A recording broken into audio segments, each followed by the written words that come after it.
20세기의 위대한 설교자였던 영국의 마틴 로이드 존스 목사님이 이렇게 말했습니다. 죄는 누더기를 걸치고 나타나는 것이 아니라 성의를 입고 나타난다.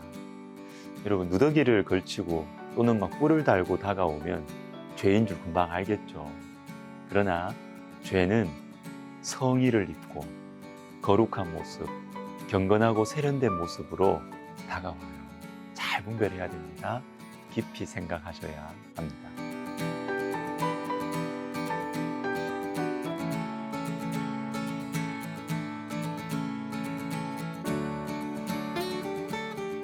두 가지를 생각해 보겠습니다. 첫 번째, 깊이 생각해야 합니다. 오늘 본문인 잠언 9장 4절과 16절을 보십시오. 어리석은 자는 이리로 돌이키라. 16절도 어리석은 자는 이리로 돌이키라. 똑같죠? 글자는 똑같은데 이 두 말씀 속에 담겨진 의도는 완전히 반대입니다. 4절은 지혜가 하는 말이고 16절은 미련이 하는 말이에요. 겉모양은 똑같은 글자 문장입니다. 그러나 하나는 우리를 살리는 말씀이고 다른 하나는 우리를 죽이는 말이에요. 여러분, 분별해야 합니다. 주님의 뜻이 무엇인지, 무엇이 주님의 마음인지를 깊이 생각해야 합니다. 요한계시록 12장과 13장에는 삼위일체 하나님을 비슷하게 흉내내는 사단의 삼위일체가 나옵니다. 여자, 용, 짐승.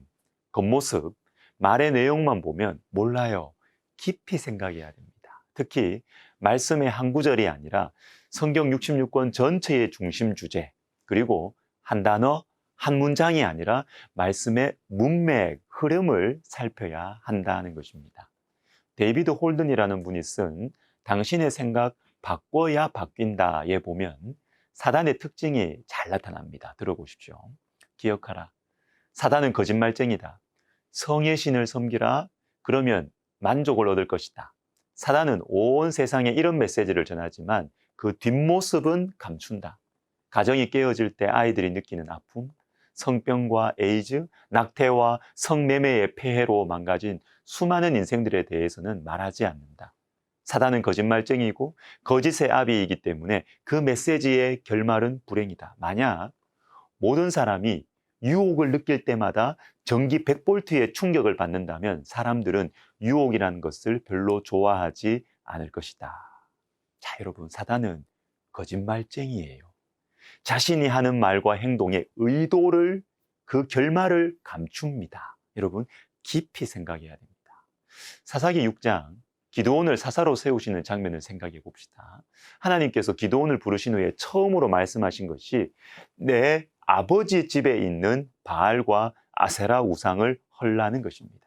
기드온이 순종했죠. 그런데 동네 사람들이 그 일을 알고 자신들의 우상을 헐어버린 사람을 찾아내고자 합니다. 알고 보니까 기드온이었어요. 이때 기드온의 아버지인 요아스가 이렇게 말합니다. 요아스가 자기를 둘러싼 모든 자에게 이르되 너희가 바알을 위하여 다투느냐, 너희가 바알을 구원하겠느냐, 그를 위하여 다투는 자는 아침까지 죽임을 당하리라. 바알이 과연 신일진데 그의 제단을 파괴하였은즉 그가 자신을 위해 다툴 것이니라 하니라. 자, 지금 기드온에 의해 파괴된 우상은 요아스, 자기 집에 있었던 거예요. 그러니까 요아스가 우상을 섬기고 있었죠. 그런데 지금 아들이 죽게 되었습니다. 이때 아버지 요아스가 깊이 다시 생각하는 것입니다. 도대체 바알 아세라 우상이 무엇이? 깊이 생각해 보는 것입니다. 아들이 죽게 된 위기 앞에서 깊이 생각하는 것이죠. 만약 바알과 아세라가 진짜 신이라면 자기들이 내 아들을 처리할 것 아니냐?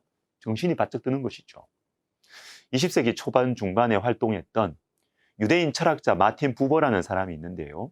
이분의 대표작이라고 할 수 있는 나와 너라는 책에 악령을 물리치는 방법을 명료한 한 문장으로 표현되어 있어요. 사람이 악령을 물리치려면 그 악령의 본래 이름을 부르면 된다. 여러분, 악령의 본래 이름을 부른다는 것이 뭡니까? 깊이 생각하는 것입니다. 깊이 생각하면 내가 두려워하는 그 악령, 우상, 돈, 인간관계, 명예, 이것의 본질을 깨닫게 되는 것이죠. 그러면 두려워하지 않습니다. 여러분, 깊이 생각하는 것이 중요합니다. 자, 한 가지 더 간단하게 보겠습니다. 지혜로운 사람은 말씀의 책망을 듣습니다. 8절을 읽어드릴게요. 거만한 자를 책망하지 말라. 그가 너를 미워할까 두려우니라. 지혜 있는 자를 책망하라. 그가 너를 사랑하리라. 여러분, 거만한 사람은 말씀의 책망을 듣지 않아요. 잘 소화하지를 못합니다. 책망하는 사람에 대해서 감사하기보다는 오히려 미워합니다. 그런데 말씀의 책망을 받아들이는 사람들이 있습니다. 지혜로운 사람들이죠. 최근에 우리 교회에 등록하신 성도님이 계시는데 등록하신 이유가 참 인상 깊었습니다. 코로나를 지나면서 지금 내 신앙생활에 문제가 있다는 것을 알게 됐어요. 그래서 말씀으로 혼나고 싶었다는 것입니다. 혼나고 싶었다. 그런데 우리 교회에서 예배를 드리면서 말씀으로 책망을 받는 은혜를 받아서 등록하게 되었다라고 하셨어요. 제가 그 말을 듣고 한편으로는 좀 죄송한 마음이 들더라고요. 말씀과 사랑으로 성도들을 좀 따뜻하고 부드럽게 안아주고 위로해줘야 되는데 야, 내가 그러지 못했구나. 근데 다른 한편으로는 감사했습니다. 하나님께서 우리 교회에 말씀의 은혜를 허락하고 계시는구나. 그리고 이 성도님들이 참 겸손하고 지혜로운 분들이시구나. 이 생각도 들었어요. 거만한 자들은 말씀의 책망을 받지 못하기 때문입니다. 베드로전서 5장 8절에 근신하라 깨어라. 너희 대적 마귀가 우는 사자같이 두루다니며 삼킬 자를 찾나니. 여러분, 사단은 우는 사자와 같이 두루다니며 우리의 영혼을 삼키려고 합니다. 여러분, 근신하고 깨어 있어야 하겠습니다. 하나님의 말씀을 붙들고 묵상하면서 주의 뜻이 무엇인지, 그래서 남은 인생 어떻게 살아야 할지를 깊이 생각해야겠습니다. 기도하겠습니다. 하나님 아버지, 우리가 하나님 말씀 붙들고 주님, 우리가 깊이 생각하여 죄의 유혹과 날아다니는 내 마음에 내 인생과 내 중심을 맡겨드리지 않게 하여 주시옵소서. 예수님의 이름으로 기도드립니다.